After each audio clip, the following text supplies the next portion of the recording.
died 8 years ago. It wasn't a dramatic demise, just a quiet slipping away in a hospital bed. Cancer, they said, terminal. My family had already departed this world, and my friends had drifted away, unable to bear the weight of my illness. In those final days, I found solace in the kind nurse who held my hand as I crossed over. Her name was Sarah, a beacon of compassion in a sea of sterile hospital walls. When my funeral came, only Sarah attended. She stood by my grave, her eyes glistening with unshed tears. No one else came to bid me farewell, but I wasn't ready to leave.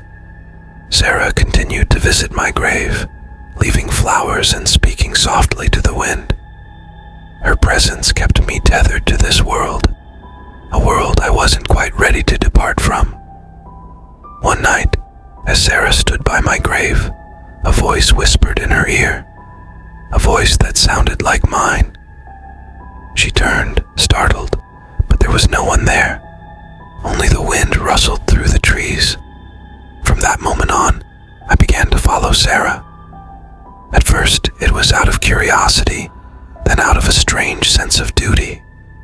She had been my lifeline in my final days, and now, in some inexplicable way, I wanted to be hers. Sarah lived alone in a small cottage on the outskirts of town. It was a modest place filled with books and photographs that spoke of a life lived fully, but tinged with a quiet loneliness. I watched over her, unseen and unheard. I learned her routines, her habits, the way she brewed her tea in the mornings and sat by the window at dusk, lost in thought. Months turned into years, and Sarah grew accustomed to my presence. She would leave an extra place at the table during meals, a silent acknowledgement of my lingering spirit. Midpoint, unseen perils. One stormy night, a shadowy figure appeared at Sarah's door. It was a man from her past, a former lover who had once promised her the world, but left her heartbroken and alone. He pounded on the door, demanding entry. Sarah's hands trembled as she backed away, fear etched on her face. I knew this man. He was trouble, a storm of anger and regret. In that moment, I felt a surge of protectiveness, a desire to shield Sarah from harm, even in death. Final confrontation. The man barged into Sarah's home, his voice a thunderous roar against the quiet night.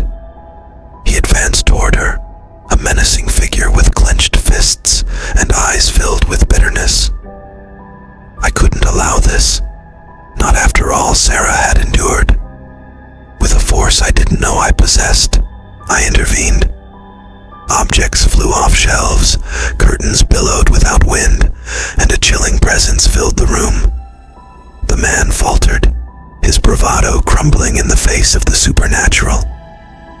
Sarah gasped, sensing my presence in the charged air. She looked around, eyes wide with wonder and disbelief. At that moment, I made myself known to her, not as a ghost to be feared, but as a guardian angel of sorts, a protector from beyond the grave. With a final burst of resolve, I willed the man to leave. He stumbled out into the storm, his rage dissolving into fear as he fled into the night. Sarah sank to her knees, tears streaming down her face.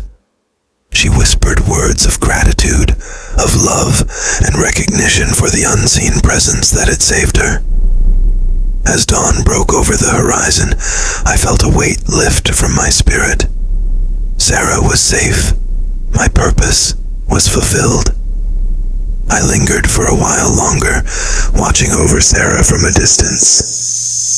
She would never know the full extent of my presence, but in her heart, she carried a memory, a lingering echo of the forgotten. Fade out with the soft glow of dawn and the whisper of wind through the trees.